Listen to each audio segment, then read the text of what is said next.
Assalamualaikum warahmatullahi wabarakatuh. Saya Raka Zaki Aksanulinsa. Di sini sebagai moderator akan menyampaikan materi kami tentang ciri-ciri kepribadian wirausahawan, tinjauan sastra terbaru, personality traits of entrepreneur. Saya berkelompok dengan Alexa Firmansyah, Dimas Ari Setiawan, dan Afdari Permatasari. Perkenalan. Perusahaan, wirausaha, dan pendiri di balik usaha ini sedang populer di mana-mana. Dalam beberapa dekade berikutnya, penelitian terus menyelidiki ciri-ciri individu tertentu yang mendorong orang untuk menjadi wirausaha. Satu, ciri-ciri kepribadian. Penelitian tentang ciri-ciri kepribadian wirausaha dimulai pada pertengahan abad ke-20, menyatukan pendekatan dari ekonomi, psikologi, sosiologi, dan manajemen bisnis untuk menjawab pertanyaan, siapakah wirausahawan itu? Apa yang mendorong mereka? Sifat apa yang mendefinisikan mereka? Dan pada tahun 1971, ekonom Peter Gilby dengan terkenal membandingkan pengusaha tersebut dengan Heffalump karya A.A. Milne, seekor gajah fiktif yang didekati oleh dengan wakil improvisasi dari disiplin ilmu mereka, masing-masing menyatakan bahwa mereka telah menemukan perilaku makhluk yang selalu pada sulit tahun ditangkap 1980 itu. Sementara teori kepribadian tetap penuh dengan serangkaian pertentangan sendiri, pada peneliti terutama tertarik selama beberapa dekade terakhir model kepribadian faktor 5 besar. 1.1 Prevalensi ciri-ciri kepribadian pada pengusaha versus populasi lainnya. Banyak peneliti membandingkan ciri-ciri wirausaha dengan pekerja yang dipekerjakan satu populasi umum untuk mengidentifikasi karakteristik yang mendefinisikan wirausahawan sebagai sebuah kelompok. Untuk ulasan ini, kami mengisi ratusan studi tentang G-Store, EcoStore, dan database jurnal online yang tersedia di Harvard Business School dan Wellesley College, mencakup artikel jurnal dan disertai yang mencakup studi ekonomi, psikologi, dan manajemen.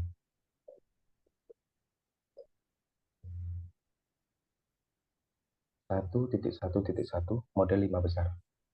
Openness to experience, kedua kehati-hatian, nomor 3 agreeableness, nomor 4 neurotis, dan nomor 5 ekstraversi. Perbedaan pengusaha dan manajer.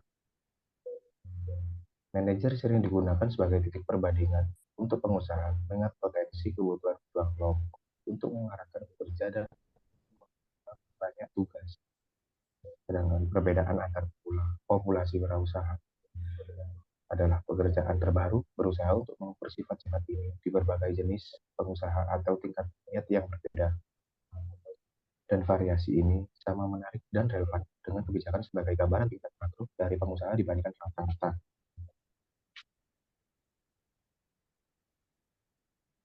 1.1.2 Efikasi diri dan inovasi. Dalam lingkungan yang tidak pasti dan kompetitif dari penciptaan usaha baru, banyak peneliti berhipotesis bahwa pengusaha berkembang dengan rasa percaya diri yang kuat untuk melaksanakan visi mereka dan mata yang tajam untuk inovasi dan mengidentifikasi produk serta pasar baru. 1.1.3 Lokus kendali. Seseorang dengan LOC internal mengkonseptualisasikan bahwa keputusan mereka sendiri mengendalikan hidup mereka, sementara mereka yang memiliki LOC eksternal percaya bahwa faktor pengendali yang sebenarnya adalah kesempatan, nasib, atau fitur lingkungan yang tidak dapat mereka pengaruhi. 1.1.4 Kebutuhan untuk berprestasi. Para peneliti berhipotesis bahwa wirausahawan mungkin memiliki kebutuhan yang tinggi untuk berprestasi karena membangun bisnis dan tahu menunjukkan kemampuan individu seseorang dengan cara yang seringkali sulit ditandingi ketika bekerja dalam sistem di mana-mana tanggung jawab tersebar. Nah, saya akan serahkan bagian ini untuk Dimas. Saya akan meneruskan apa yang disampaikan dari Saudara Raka. 1.2. Korelasi ciri-ciri kepribadian dengan fase usaha. Pendahuluan. Bahwa penelitian sebagian besar bagaimana karakteristik kepribadian berkorelasi dengan kemungkinan masuk dan keluar dari kewirausahaan, serta dengan berbagai ukuran keberhasilan sebagai pengusaha, termasuk menciptakan usaha, pertumbuhan usaha, dan kelangsungan usaha jangka panjang. 1.1.2.1 Probabilitas masuk ke wirausahaan. Masuk ke wirausahaan sering didefinisi sebagai tindakan mulai usaha bisnis baru. Konfigurasi pertama, pengusaha baru yang bertentangan dengan keinginan mereka, terdiri dari mereka yang memiliki ciri-ciri kepribadian dan kemungkinan sukses masuk ke dalam wirausahaan biasanya diukur dengan dua cara. Pertama, mengambil keuntungan dari pengaturan universitas. Kedua, studi menggunakan kumpulan data panel longitudinal.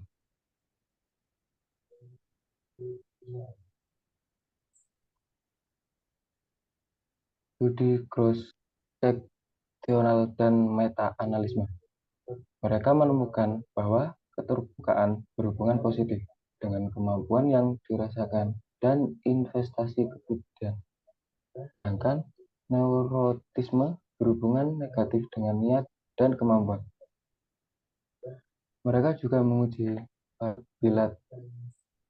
variabilitas antar studi yang mendefinisikan pengusaha sebagai pendiri versus pemimpin bisnis.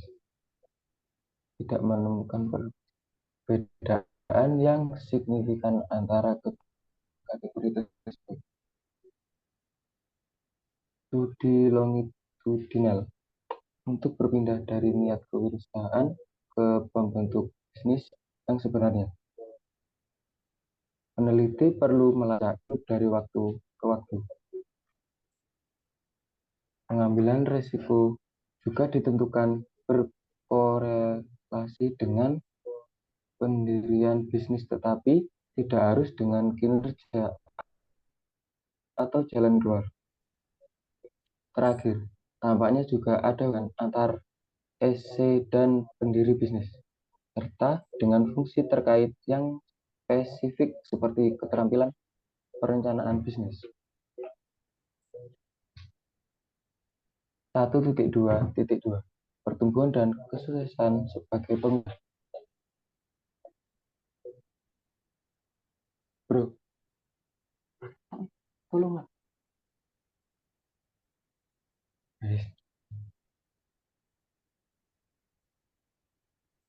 1.2.2 Pertumbuhan dan kesuksesan sebagai pengusaha. Sebagian besar penelitian dan pembuatan kebijakan tidak hanya tertarik pada ciri-ciri apa yang memprediksi masuknya kewirausahaan, tetapi ciri-ciri apa yang berkontribusi pada ukuran kinerja usaha yang seperti pertumbuhan, investasi, kelangsungan, hidup jangka panjang, dan kesuksesan yang dilaporkan sendiri. Literatur menjadi jarak dan istimewa tentang berbagai metrik ini. Jadi, kami menelusurinya dengan cepat dan memberi beberapa contoh temuan. 1.2.3 Probabilitas keluar dari kewirausahaan. Sementara banyak peneliti meneliti keputusan untuk memulai sebuah perusahaan, sangat sedikit yang mempertimbangkan bagaimana karakteristik kepribadian berhubung dengan keputusan untuk keluar dari kewirausahaan. Dengan menggunakan kumpulan data panel GSOEP bahwa kesesuaian meningkatkan keluar dari kewirausahaan dan LOC internal membuat kemungkinan keluar dari lebih kecil.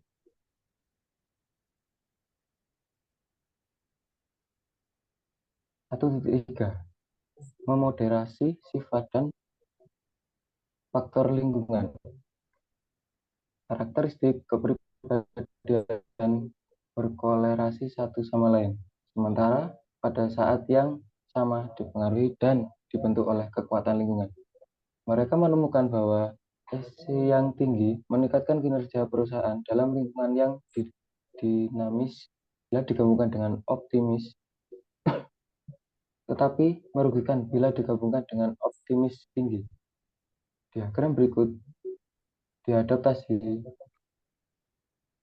di Friedrich 2009 dan Bernstein 2011 untuk mengilustrasi proses ini. 1.3 Memoderasi sifat dan faktor lingkungan. Karakteristik kepribadian berkolerasi satu sama lain, sementara pada saat yang sama dipengaruhi dan dibentuk oleh kekuatan lingkungan. Mereka menemukan bahwa ESG yang tinggi meningkatkan kinerja perusahaan dalam lingkungan yang dinamis. Bila digabungkan dengan optimisme sedang, tapi merugikan bila digabungkan dengan optimisme tinggi. Diagram berikut diadaptasi dengan di Friedrich 2009 dan Bernstein 2011 untuk mengilustrasi proses ini. Assalamualaikum warahmatullahi wabarakatuh. Baik, di sini saya akan melanjutkan rekan saya yang bernama Dimas Ari Setiawan yang sekarang nomor 2, sikap beresiko. Dunia usaha bisnis sangat beresiko, terutama bagi mereka yang mencari peluang pertumbuhan tinggi.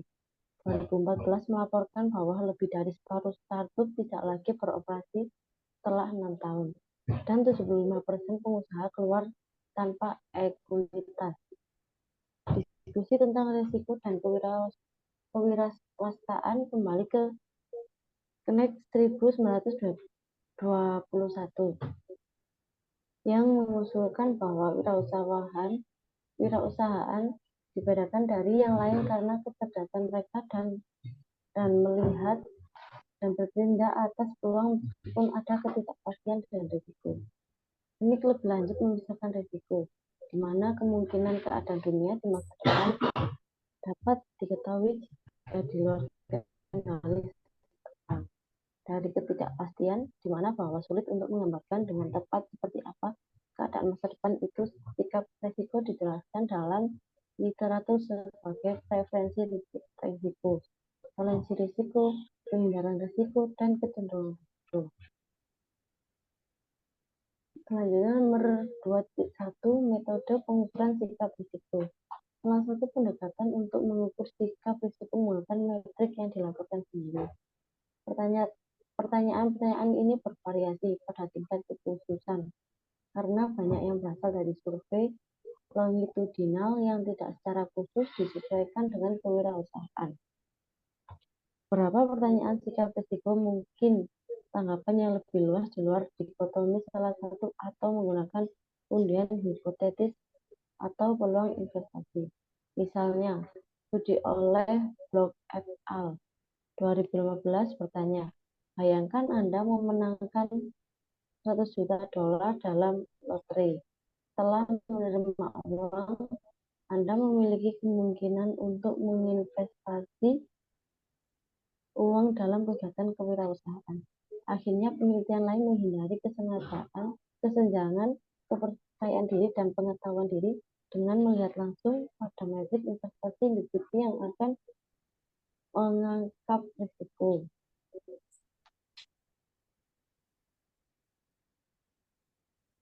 Recording in progress.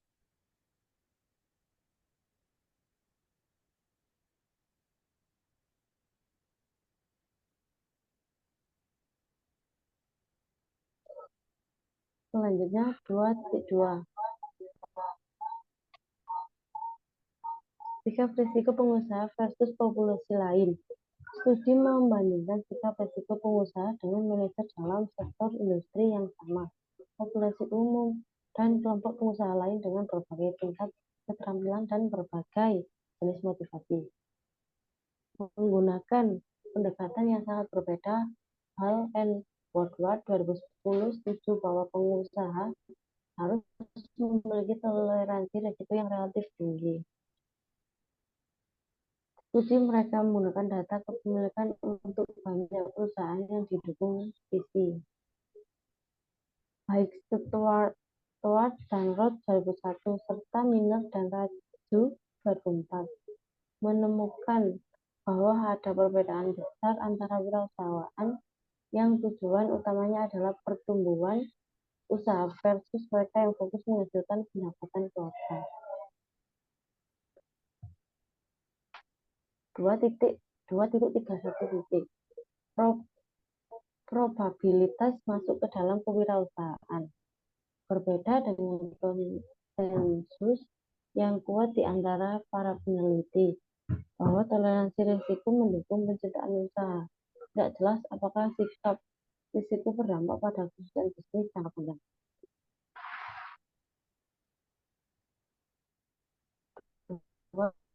Titik 3.2 kesuksesan sebagai pengusaha mengukur dari kumpulan data GOSOEP bahwa sikap risiko memiliki hubungan yang tidak monoton dengan kelangsungan hidup wirausaha.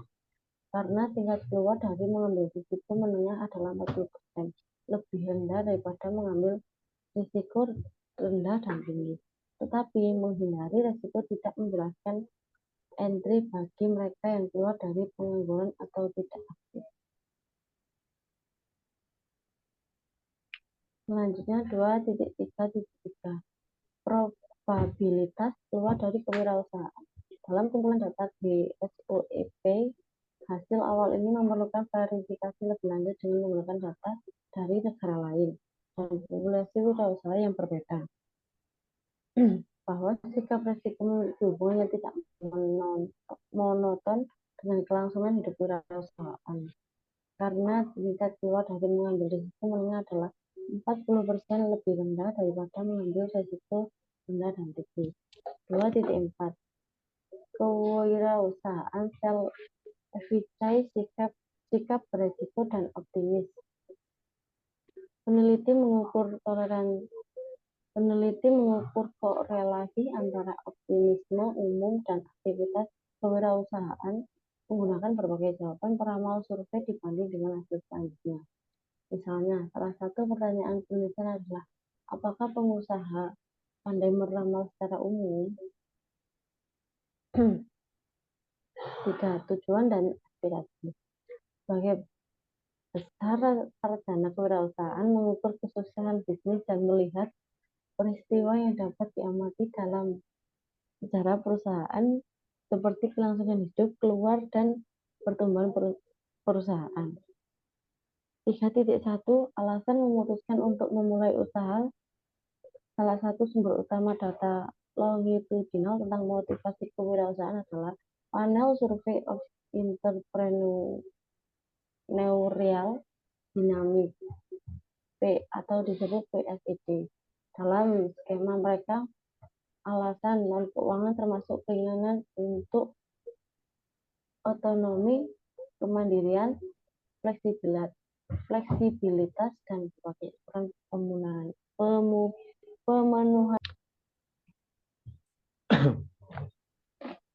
Saya, Alexa Firman Sandi Prasetya, akan melanjutkan materi dari yang disampaikan Avita Dwi Permatasari.